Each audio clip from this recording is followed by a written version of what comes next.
નમસ્કાર, મંતવ્ય ન્યૂઝમાં આપનું સ્વાગત છે। ઇન્ડિયા એટ 9 સાથે હું છું હિનલ। ભારતમાં ગેમિંગ ઉદ્યોગ ઝડપથી વધી રહ્યો છે અને વડાપ્રધાન નરેન્દ્ર મોદી પણ તેની શક્યતાઓથી સારી રીતે વાકેફ છે। તેથી જ તાજેતરમાં પીએમ મોદીએ ભારતના ટોચના ગેમર્સ સાથે મુલાકાત કરી હતી। ભારતમાં ઈ ગેમિંગની સંભાવનાઓ અને પડકારોના સંદર્ભમાં આ મુલાકાતને ખૂબ જ મહત્વપૂર્ણ માનવામાં આવી રહી છે। તો વડાપ્રધાન નરેન્દ્ર મોદી ગેમિંગ ઇન્ડસ્ટ્રીઝના 7 સર્જકોને મળ્યા અને તેમની સાથે ગેમિંગ સંબંધિત અનેક મુદ્દાઓ પર વાત કરી હતી।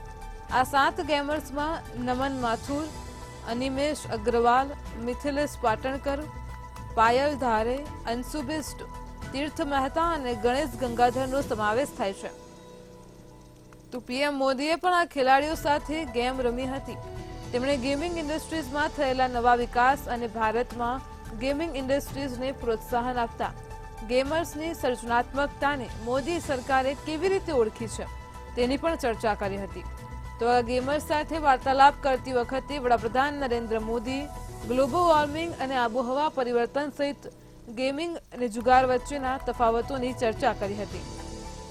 પીએમ મોદીએ ગેમર્સને તેમની તમામ સમસ્યાઓનો ઉલ્લેખ કરતો ઈમેલ મોકલવા પણ કહ્યું છે।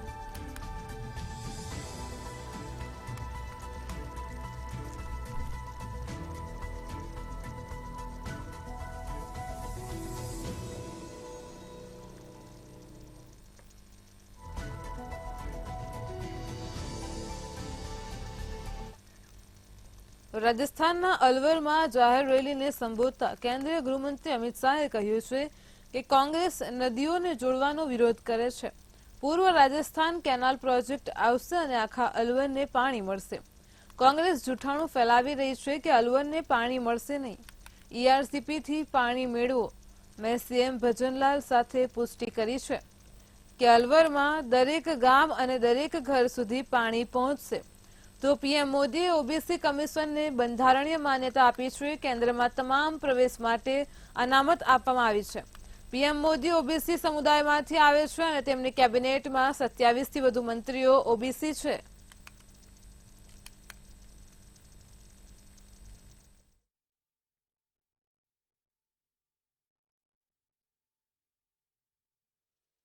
नदियों को जोड़ने का विरोध करती है। आप घबराना मत, मैं कहकर जाता हूं, ईस्टर्न राजस्थान कैनाल प्रोजेक्ट यहां पर आएगा और अलवर में पूरे अलवर में पानी पहुंचाएगा। आप जरा भी चिंता मत। कांग्रेस पार्टी झूठ फैला रही है कि ईस्टर्न राजस्थान कैनाल का प्रोजेक्ट से अलवर को पानी नहीं मिलेगा। मैंने भजनलाल जी से खराई करी है। हर एक गांव में, गांव छोड़ दीजिए, हर एक ढाणी में, हर एक घर में पानी पहुंचेगा। જ્યારથી ભાજપે બોલિવૂડ એક્ટ્રેસ કંગના રનૌતને ટિકિટ આપી છે ત્યારથી હિમાચલની મંદી બેઠક હાઈ પ્રોફાઇલ બની છે। કોંગ્રેસ હવે આ બેઠક પર ઉમેદવારનું નામ જાહેર થયું છે। તો હિમાચલ પ્રદેશ કોંગ્રેસ અધ્યક્ષ પ્રતિભાસિંહે એલાન કર્યું છે કે કોંગ્રેસ તરફથી મંડીથી વિક્રમાદિત્યસિંહ લોકસભા ચૂંટણી લડશે। જ્યારે હિમાચલ પ્રદેશના મુખ્યમંત્રી સુખવિન્દરસિંહ સુખુએ પણ આ વાતનો સંકેત આપ્યો છે। એવું પણ માનવામાં આવે છે કે દિલ્હીમાં સીઈસીની બેઠકમાં વિક્રમાદિત્યસિંહના નામની ચર્ચા થઈ છે। સીએમ સુખુએ કહ્યું કે અમને મંડીમાંથી યુવા નેતા મળશે તે નક્કી છે। તો સાથે જ પ્રતિભાસિંહે કહ્યું કે વિક્રમાદિત્યસિંહને મજબૂત ઉમેદવાર માનવામાં આવ્યા છે। હાલ આ સીટ પરથી પ્રતિભાસિંહ સાંસદ છે।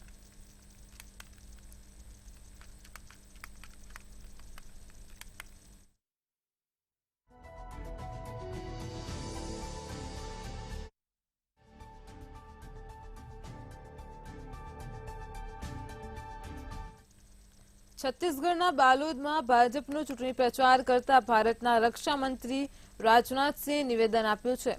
ભ્રષ્ટાચાર પર આશંકા વ્યક્ત કરતી વખતે ભૂતપૂર્વ પીએમ રાજીવ ગાંધીએ કહ્યું કે અમે 100 પૈસો મોકલ્યા હતા પરંતુ માત્ર 14 પૈસા લોકો સુધી પહોંચી શક્યા હતા। હું કોઈ પીએમની ટીકા નથી કરતો। હું વિશ્વાસ કરું છું, હું માનું છું કે પીએમ એક વ્યક્તિ નથી પરંતુ એક સંસ્થા છે। જોકે રાજીવ ગાંધીએ લાચારી વ્યક્ત કરી હતી, પરંતુ આજે પીએમ મોદીએ તે પડકાર સ્વીકાર્યો છે. મોદીની સત્તામાં 100 રૂપિયા રિલીઝ થાય છે તો લોકો સુધી ચોક્કસ પૂરેપૂરી રકમ મળે છે. राजीव गांधी एक बार भारत के प्रधानमंत्री थे. उन्होंने भ्रष्टाचार को लेकर चिंता व्यक्त करते हुए कहा, क्या करें, हम ऊपर से 100 पैसा भेजते हैं, लेकिन नीचे पहुंचते पहुंचते बामुश्किल 14 पैसा लोगों तक पहुंच पाता है. यानी 86 पैसा 100 पैसे में भ्रष्टाचार की भेंट चढ़ जाता. यह लाचारी व्यक्त की थी. मैं उनकी आलोचना नहीं कर रहा हूं. मैं किसी प्रधानमंत्री की आलोचना नहीं करता. स्वस्थ लोकतांत्रिक व्यवस्था में विश्वास करता हूं, हेल्दी डेमोक्रेसी. क्योंकि मैं मानता हूं प्रधानमंत्री व्यक्ति नहीं है, संस्था है. લોકસભા ચૂંટણીમાં કોંગ્રેસની જીતના માર્ગમાં સૌથી મોટો અવરોધ વડાપ્રધાન નરેન્દ્ર મોદી છે. ઉત્તરાખંડમાં નરેન્દ્ર મોદીએ 2 ચૂંટણી સભાઓ કરી છે અને કોંગ્રેસ તેમના સીધા નિશાન પર છે. ત્યારે પીએમ મોદીના જવાબમાં કોંગ્રેસ પાર્ટી પ્રિયંકા ગાંધીએ આજે ઉત્તરાખંડમાં 2 રેલી યોજી હતી. પ્રિયંકા ગાંધીએ રામનગર અને રૂરકીમાં વાડરાની જાહેર સભાઓને સંબોધિત કરી હતી, જ્યાં તેમણે કેન્દ્રની ભાજપ સરકારને આડે હાથ લીધી હતી અને અનેક આકરા સવાલ પૂછ્યા હતા. તેમણે કહ્યું કે ભાજપ કહે છે કે 75 વર્ષમાં કંઈ થયું નથી. જો 75 વર્ષમાં કંઈ નથી થયું તો ઉત્તરાખંડમાં આટલી પ્રતિભા ક્યાંથી આવી? દેશમાં આઈઆઈટી, આઈઆઈએમ અને એમ્સ ક્યાંથી આવ્યા? તો બીજી તરફ સીએમ યોગી આદિત્યનાથ અને પુષ્કર સિંહ ધામીએ હલ્દવાનીમાં ચૂંટણીનો માહોલ ગરમાવ્યો હતો.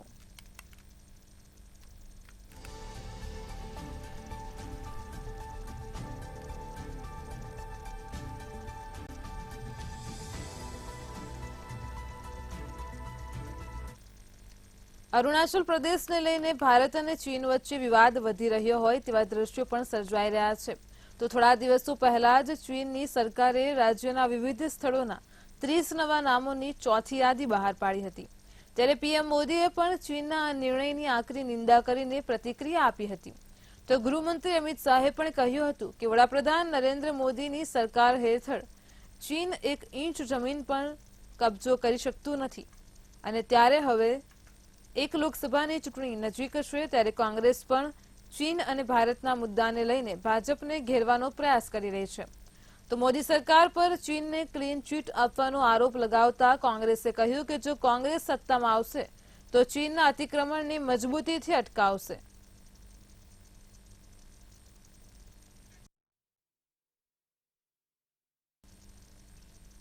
તમિલનાડુના મુખ્યમંત્રી એ.કે. સ્ટાલિને કેન્દ્ર સરકાર પર તમિલનાડુના બિઝનેસ પ્રોજેક્ટને ગુજરાતમાં ટ્રાન્સફર કરવાનો આરોપ લગાવ્યો છે. સ્ટાલિને રાહુલ ગાંધી સાથે શુક્રવારે કોઇમ્બતુરમાં રેલી યોજી હતી અને ત્યારે તેમણે કહ્યું કે કોઇમ્બતુરમાં એક મોટી કંપની 6000 કરોડ રૂપિયાનું રોકાણ કરવા જઈ રહી હતી, પરંતુ તેને ધમકી આપીને પ્રોજેક્ટને ગુજરાતમાં ખસેડવામાં આવ્યો. અમારી સરકારે આ અંગે કંપની સાથે વાટાઘાટો પૂર્ણ કરી હતી, પરંતુ પછી કંપનીના માલિકને ધમકી આપવામાં આવી અને ગુજરાતમાં રોકાણ થયું. આ છે ભાજપનો કોઇમ્બતુર પ્રત્યેનો બનાવટી પ્રેમ.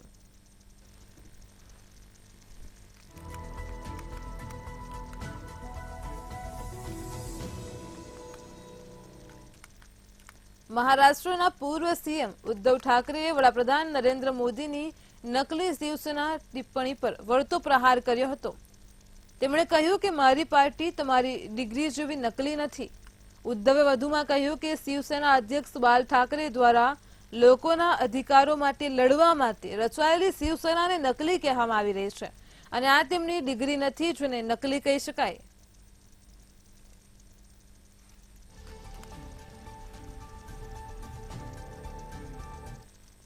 આરજેડીએ પોતાનો મેનિફેસ્ટો બહાર પાડ્યો છે. આ મેનિફેસ્ટોમાં દેશભરમાં 1 કરોડ નોકરીઓ આપવાનું પણ વચન આપવામાં આવ્યું છે. તેજસ્વી યાદવે કહ્યું કે જો અમારી સરકાર આવશે તો અમે 15 ઓગસ્ટથી આખા દેશમાં નોકરીઓ આપવાનું શરૂ કરીશું. તો 200 યુનિટ મફત વીજળી અને 500 રૂપિયામાં ગેસ સિલિન્ડર આપવાનું વચન આપવામાં આવ્યું છે. સાથે જ બિહારને વિશેષ રાજ્યનો દરજ્જો આપવાની પણ વાત કરવામાં આવી છે.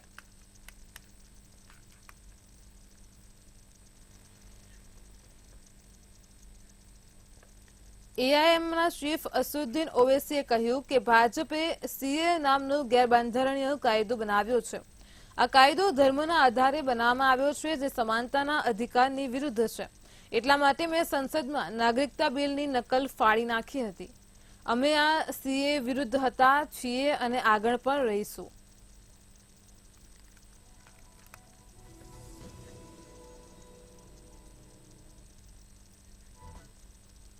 કોંગ્રેસના દિગ્ગજ નેતા અને પૂર્વ નાણામંત્રી પી ચિદમ્બરમે કોંગ્રેસ વિશે મોટો દાવો કર્યો છે.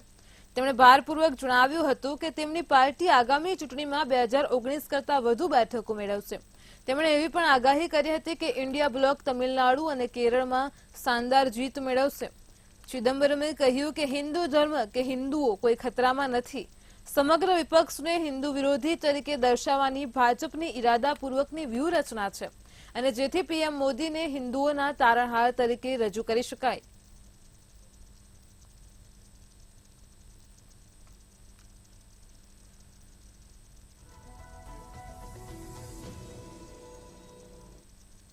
લોકસભા ચૂંટણી પહેલા ભાજપ કર્ણાટકમાં ઓપરેશન લોટસ ચલાવવાનો પ્રયાસ કરી રહ્યું છે અને કર્ણાટકના મુખ્યમંત્રી સિદ્ધારમૈયાએ આ દાવો કર્યો છે. તેમણે જણાવ્યું હતું કે ભાજપે કોંગ્રેસના ધારાસભ્યોને પાર્ટી છોડવા માટે 50-50 કરોડ રૂપિયાની ઓફર કરી છે અને ત્યારે સિદ્ધારમૈયાને પૂછવામાં આવ્યું કે કર્ણાટકની કોંગ્રેસ સરકાર લોકસભા ચૂંટણી બાદ પડી જશે. ત્યારે આ સવાલ પર સિદ્ધારમૈયાએ કહ્યું કે આ શક્ય નથી. અમારા ધારાસભ્યો આવું નહીં કરે. ભાજપના લોકો છેલ્લા 1 વર્ષથી અમારી સરકારને પાડવાના પ્રયાસ કરી રહ્યા છે, પરંતુ તેઓ નિષ્ફળ ગયા છે. અમારી સરકાર તેનો કાર્યકાળ પૂર્ણ કરશે.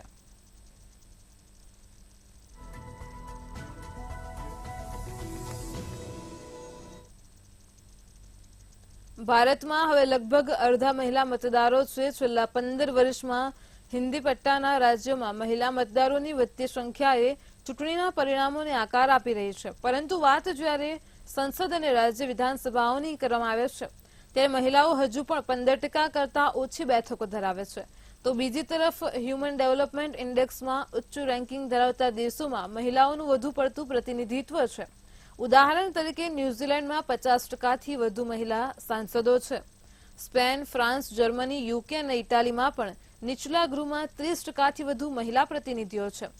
ભારત માત્ર આ સમૃદ્ધ દેશો જ નહીં, પરંતુ તેના પાડોશી નેપાળ, બાંગ્લાદેશ અને પાકિસ્તાનથી પણ પાછળ છે. ભારતમાં મોટાભાગના રાજકીય પક્ષો મહિલાઓને 10%થી ઓછી ટિકિટ આપે છે અને ત્યારે અત્યાર સુધીમાં દેશના 13 રાજ્યોમાં જ મહિલા મુખ્યમંત્રી બની શકે છે.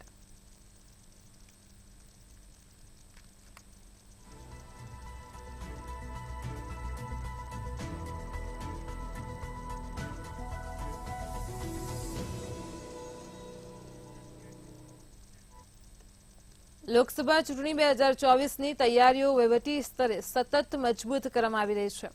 આદર્શ આચારસંહિતાના ભંગના કોઈપણ કિસ્સામાં ઉમેદવારોને કોઈ છૂટ મળી રહી નથી. ત્યારે ઉત્તર પ્રદેશની ગૌતમ બુદ્ધ નગર લોકસભા સીટ પરથી સમાજવાદી પાર્ટીના ઉમેદવાર ડોક્ટર મહેન્દ્ર નાગરની મુશ્કેલીઓ વધી ગઈ છે. જિલ્લા વહીવટી તંત્રએ તેમને પૂર્વ પરવાનગી વિના સોશિયલ મીડિયા પર રાજકીય જાહેરાતો ફરતી કરવા બદલ નોટિસ ફટકારી છે.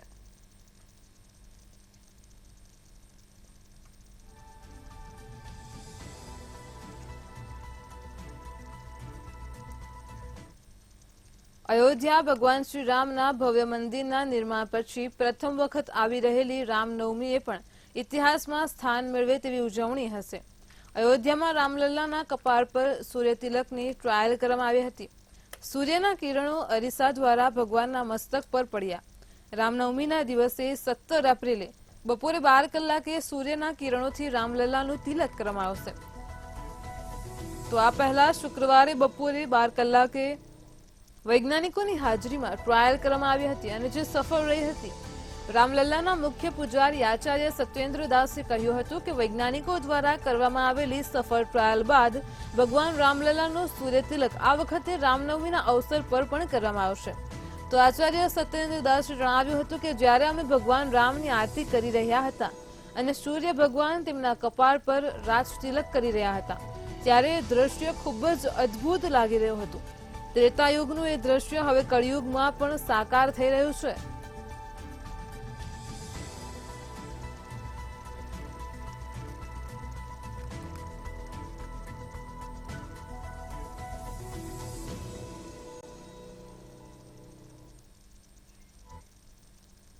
આઈએમડીનું હવામાન વિભાગના જણાવ્યા અનુસાર આજે મધ્યપ્રદેશ, છત્તીસગઢ અને મહારાષ્ટ્રમાં ભારે પવન સાથે વરસાદની સંભાવના છે. આ સિવાય વેસ્ટર્ન ડિસ્ટર્બન્સની અસર દિલ્હી એનસીઆરમાં પણ જોવા મળશે, જેના કારણે 13 થી 15 એપ્રિલની વચ્ચે વાદળછાયું વાતાવરણ રહેશે અને હળવો વરસાદ પડી શકે છે. તો ઉત્તર ભારતમાં આકરી ગરમી શરૂ થઈ ગઈ છે. જો કે વેસ્ટર્ન ડિસ્ટર્બન્સની અસરને કારણે ઉત્તર ભારતના કેટલાક રાજ્યોમાં હવામાન બદલાઈ શકે છે. હવામાન વિભાગના જણાવ્યા અનુસાર આજે એટલે કે 13 એપ્રિલે મધ્યપ્રદેશ, છત્તીસગઢ અને મહારાષ્ટ્રમાં ભારે પવન સાથે વરસાદની સંભાવના છે. તો આ સિવાય વેસ્ટર્ન ડિસ્ટર્બન્સની અસર દિલ્હી એનસીઆરમાં પણ જોવા મળશે, જેના કારણે 13 થી 15 એપ્રિલની વચ્ચે વાદળછાયું વાતાવરણ રહેશે અને હળવો વરસાદ પડી શકે છે. જ્યારે ચક્રવાતીય પરિભ્રમણના સ્વરૂપમાં પશ્ચિમી વિક્ષેપ ઈરાન અને આસપાસના વિસ્તારોમાં સરેરાશ સમુદ્ર સપાટીથી 3.1 થી 12.6 કિલોમીટરની વચ્ચે છે. આ ઉપરાંત ચક્રવાતી પવનોનો વિસ્તાર દક્ષિણ પશ્ચિમ રાજસ્થાન અને આસપાસના વિસ્તારો પણ છે. તો ઉપરોક્ત સાયક્લોનિક સર્ક્યુલેશનને કારણે ગુજરાત અને કોંકણ થઈને દરિયાકાંઠાના કર્ણાટક સુધી નીચા દબાણની રેખા રખાય છે. તો બિહાર અને તેની સાથે જોડાયેલા વિસ્તારોમાં આજે સાયક્લોનિક સર્ક્યુલેશન છે તે સર્જાયું છે. તો ચક્રવાતી પવનનો બીજો વિસ્તાર મરાઠવાડા અને તેની નજીકના મહારાષ્ટ્ર પર છે.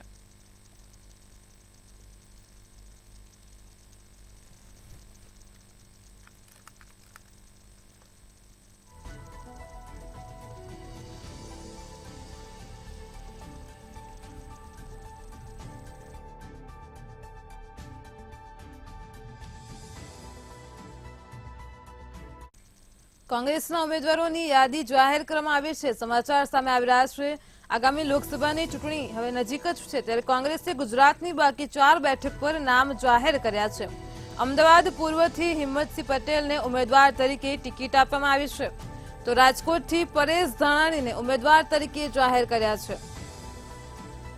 મહેસાણાથી રામજી ઠાકોરને ઉમેદવાર તરીકે આ વખતે ચૂંટણીના મેદાનમાં ઉતર્યા છે. સમાચાર સામે આવી રહ્યા છે. નવસારીથી નૈશિત દેસાઈને ઉમેદવાર તરીકે જાહેર કર્યા છે. તો કોંગ્રેસે ગુજરાતની બાકી રહેલી 4 બેઠક પર નામ જાહેર કર્યા છે.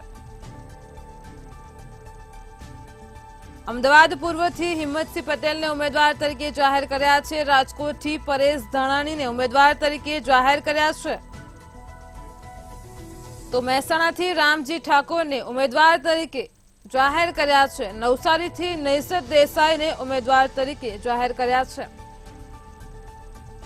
તો આજ મુદ્દે અમારી સાથે સંવાદદાતા મેહુલ દુધરેજિયા ફોન લાઈન પર જોડાઈ ગયા છે. જી મેહુલ, કોંગ્રેસે ગુજરાતની બાકી 4 બેઠક પર નામ જાહેર કર્યા છે અને તે પૈકી ખાસ જો વાત કરીએ તો પરેશ ધાનાણીનું નામ સામે આવી રહ્યું છે. રાજકોટથી તેમને ઉમેદવાર જાહેર કર્યા છે. શું કહેશો?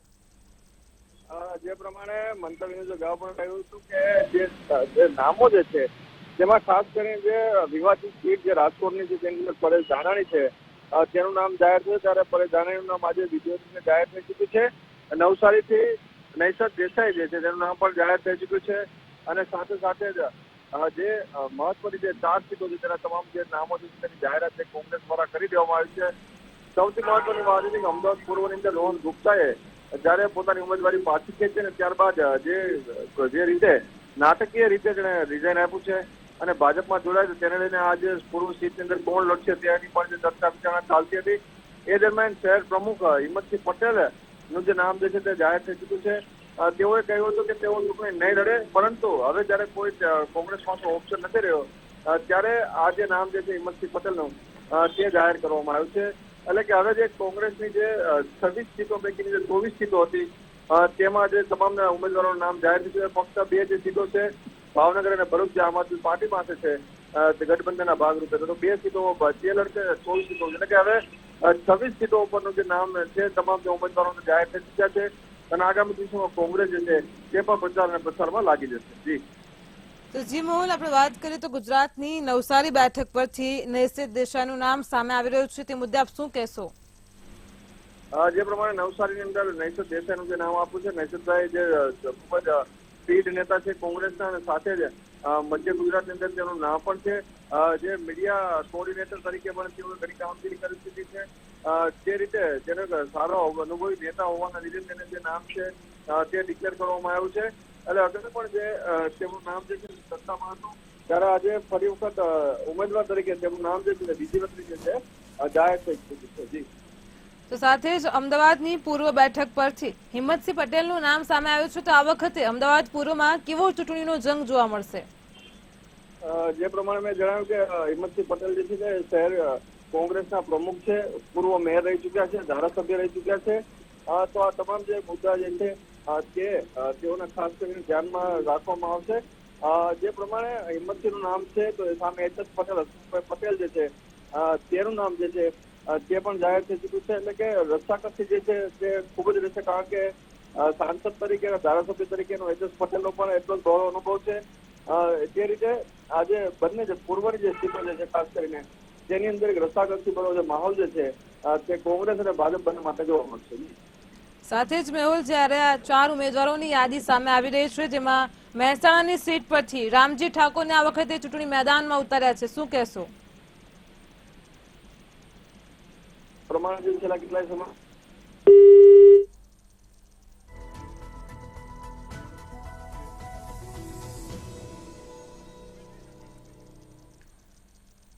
સમાચાર સામે આવી રહ્યા છે. કોંગ્રેસે ગુજરાતની બાકી રહેલી 4 બેઠકો ઉપર ઉમેદવારોના નામ જાહેર કર્યા છે.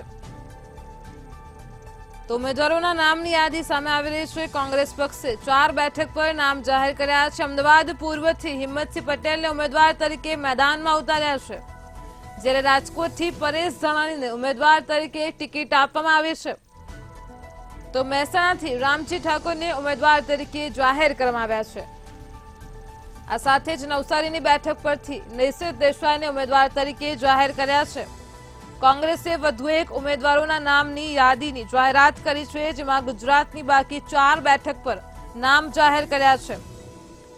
તો 4 બેઠકની વાત કરીએ તો અમદાવાદ પૂર્વનો સમાવેશ થાય છે. મહેસાણા, રાજકોટ અને નવસારી, આ 4 બેઠક ઉપર કોંગ્રેસ પક્ષે ઉમેદવારોના નામ જાહેર કર્યા છે. મહેસાણાથી રામજી ઠાકોરનું નામ સામે આવી રહ્યું છે. અમદાવાદ પૂર્વ ઉપરથી હિંમતસિંહ પટેલ, રાજકોટમાં પરેશભાઈ ધાનાણી, જ્યારે ગુજરાતમાં નવસારીની બેઠક પર નૈસિત દેસાઈનું નામ સામે આવી રહ્યું છે. તો કોંગ્રેસે ઉમેદવારોના નામની જાહેરાત કરી છે. ગુજરાતની બાકી રહેલી આ 4 બેઠક ઉપર ઉમેદવારોના નામ જાહેર કર્યા છે.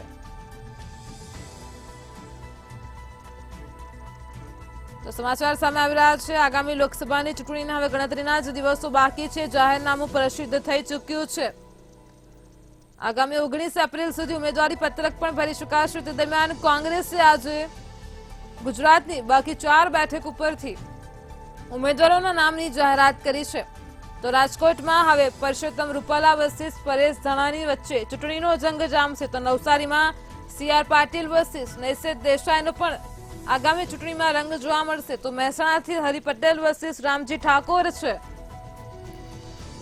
રાજકોટમાં પરસોત્તમ રૂપાલા વર્સિસ પરેશ ધાનાણી છે. આપણે જાણીએ છીએ કે રાજકોટની લોકસભા જે બેઠક છે તેમાં ઉમેદવારોના નામ છેલ્લા કેટલાય સમયથી ખૂબ જ ચર્ચામાં છે, અને ત્યારે ખાસ કરીને કોંગ્રેસની સીટ ઉપરથી પરેશ ધાનાણીનું નામ અવારનવાર સામે આવતું હતું. ત્યારે આજે ચોક્કસપણે નક્કી થઈ ગયું છે કે આગામી લોકસભા 2024ની ચૂંટણીમાં રાજકોટથી ઉમેદવાર તરીકે પરેશ ધાનાણીએ કોંગ્રેસ પક્ષ તરફથી ચૂંટણી લડશે. તો સમાચાર સામે આવી રહ્યા છે. કોંગ્રેસે વધુ એક યાદી જાહેર કરી છે, જેમાં ગુજરાતની બાકીની 4 સીટ ઉપરથી ઉમેદવારોના નામ જાહેર કર્યા છે. અમદાવાદ પૂર્વમાં હસમુખ પટેલ વર્સિસ હિંમતસિંહ પટેલ સામે આવ્યા છે. તો રાજકોટમાં પરસોત્તમ રૂપાલા વર્સિસ પરેશ ધાનાણીને ઉમેદવાર તરીકે ઉતારવામાં આવ્યા છે.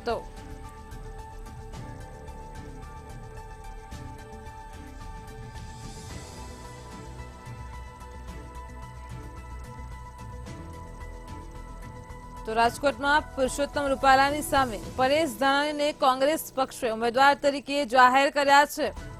કોંગ્રેસે ગુજરાતની બાકી 4 બેઠક ઉપર નામ જાહેર કર્યા છે, જેમાં અમદાવાદ પૂર્વથી હિંમતસિંહ પટેલનું નામ સામે આવી રહ્યું છે. રાજકોટથી પરેશભાઈ ધાનાણીનું નામ સામે આવી રહ્યું છે. તો નવસારીની બેઠક ઉપરથી નૈસિત દેસાઈનું નામ સામે આવી રહ્યું છે, જ્યારે મહેસાણાથી રામજી ઠાકોરને ઉમેદવાર તરીકે ચૂંટણી મેદાનમાં ઉતાર્યા છે. સમાચાર સામે આવી રહ્યા છે આગામી લોકસભાની ચૂંટણીને લઈને કોંગ્રેસે વધુ એક યાદી જાહેર કરી છે. અમદાવાદ પૂર્વમાં હસમુખ પટેલની સામે હવે કોંગ્રેસ પક્ષમાંથી હિંમતસિંહ પટેલનો ચહેરો સામે આવશે, તો રાજકોટમાં પરસોત્તમ રૂપાલાની સામે પરેશ ધાનાણી ચૂંટણી જંગમાં જોવા મળશે. નવસારીમાં સી.આર. પાટીલની સામે નૈસર દેસાઈ ને કોંગ્રેસ પક્ષે ચૂંટણી મેદાનમાં ઉતાર્યા છે, તો મહેસાણામાં હરિ પટેલની સામે રામજી ઠાકોરને કોંગ્રેસે ઉમેદવાર તરીકે જાહેર કર્યા છે.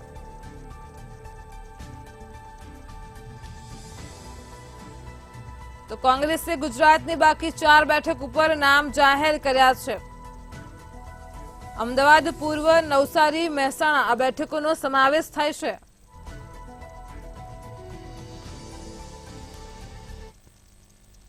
ઇન્ડિયા એટ 9 માં હાલ આટલું જ. વધુ સમાચાર માટે જોડાયેલા રહો મંતવ્ય ન્યૂઝ સાથે. નમસ્કાર.